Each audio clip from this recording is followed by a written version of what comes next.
Can I call you Rose? Panganjali. Om Swastiastu.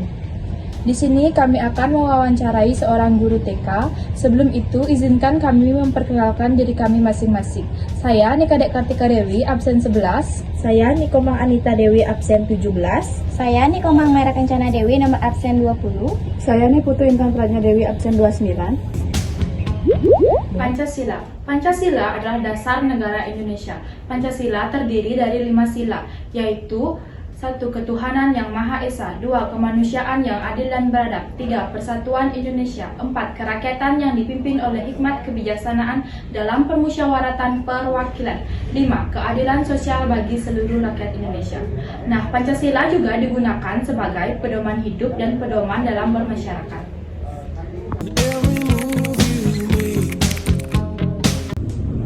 Om Swastiastu. Perkenalkan, kami siswa dari SMK Negeri 1 Mas Ubud. Di sini kami akan melakukan wawancara. Sebelum itu, Ibu silakan perkenalkan diri Ibu terlebih dahulu dan profesinya sebagai apa. Baik, terima kasih Om Swastiastu. Perkenalkan, nama saya Nilayani Ekayanti. Saya berasal dari Banjar Tojan Kanyinan, Pringbelah Batu. Saya berprofesi sebagai guru TK. Ibunya mengajar di mana? Kalau saya mengajar di TK Tunas Mekar, Desa Adat Pengosekan. Sejak kapan Ibu mengajar TK di sini? Saya mengajar di TK Tunas Mekar dari tahun 2011, kurang lebih sudah 14 tahun. Kegiatan apa yang biasanya dilakukan di kelas untuk menanamkan rasa hormat terhadap ketuhanan yang Maha Esa? Biasanya kalau untuk menanamkan rasa hormat terhadap ketuhanan yang Maha Esa, itu kami biasanya melakukan kegiatan berdoa. Jadi sebelum kegiatan dimulai kita pasti berdoa dulu, sebelum makan juga berdoa, sebelum pulang juga berdoa. Selain itu juga kami ada kegiatan persembahyangan khusus di hari raya Purnama dan Tilem. Itu kita lakukan di sekolah bersama-sama. Kalau ada murid yang bertengkar, bagaimana cara Ibu mengatasinya supaya keduanya merasa didengarkan secara adil? Kalau anak-anak sudah pasti sering sekali bertengkar ya, jadi itu seperti hal yang yang lumrah untuk kami. Jadi hal seperti itu kami pasti panggil semuanya itu.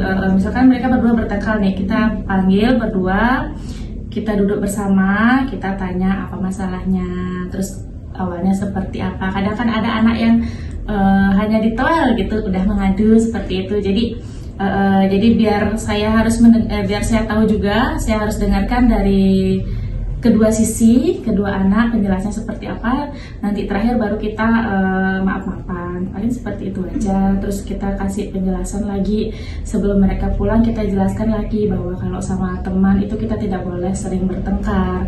Kalau sesama teman kita harus saling menyayangi seperti itu untuk mengurangi kejadian-kejadian mereka bertengkar dan untuk menurunkan rasa ego mereka, karena anak-anak pasti egosentrisnya lebih tinggi daripada orang-orang dewasa seperti itu.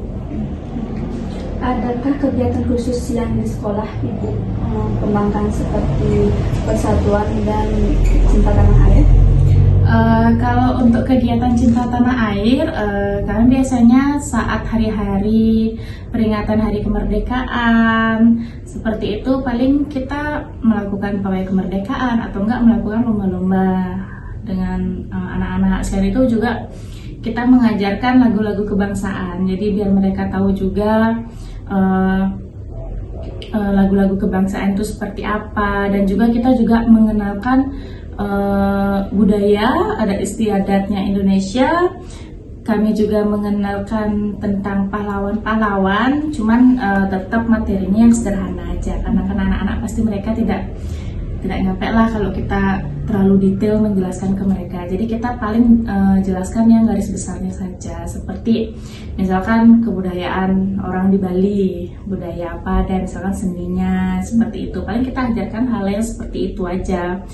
Dan juga kalau misalkan adat istiadat, paling kami jelaskan tentang pakaian adat yang mereka sering lihat seperti adatnya Bali, seperti itu aja.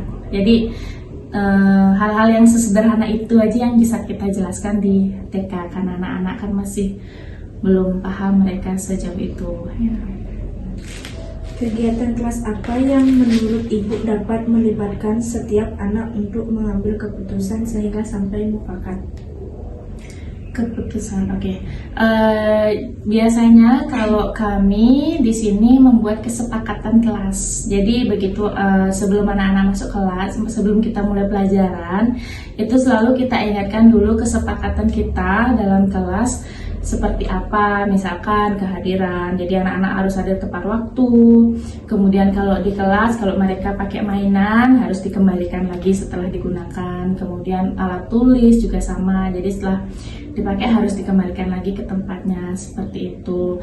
Terus juga kalau sudah di kelas itu tidak boleh ribut, tidak boleh bermain, kecuali kalau memang udah sesinya kita ada bermain balok, bermain Lego, itu kita boleh bermain, cuman dengan catatan nanti setelah dipakai harus dikembalikan lagi. Paling seperti itu aja yang kita bisa bikin untuk anak-anak TK. Baik, apa yang Ibu lakukan jika ada anak yang dilakukan tidak adil oleh temannya? Kalau ada anak yang diperlakukan tidak adil, paling kita jelaskan lagi ke anak-anak, tetap kita jelaskan bahwa kita tidak boleh seperti itu. Jadi kalau dengan teman kita harus saling sayang, kita harus saling cinta, saling mengasihi, seperti itu. Tidak boleh maksudnya seperti bully mungkin ya, membuli teman-teman itu tidak boleh seperti itu. Kalau dengan anak-anak kita harus lebih lebih sering kasih tahu mereka, harus diingatkan terus dan terus menerus gitu loh. Kalau anak-anak kalau dikasih tahu sekali memang mereka nggak paham, jadi harus dikasih tahu terus, dikasih tahu lagi kayak gitu. Baik Ibu, terima kasih untuk waktunya. Kami tutup dengan Parama Santi. Om Santi Santi Santi Om. Kesimpulannya adalah nilai-nilai Pancasila seringkali kita lakukan secara sadar maupun tidak sadar dalam kehidupan sehari-hari, baik itu di sekolah, di rumah maupun di masyarakat.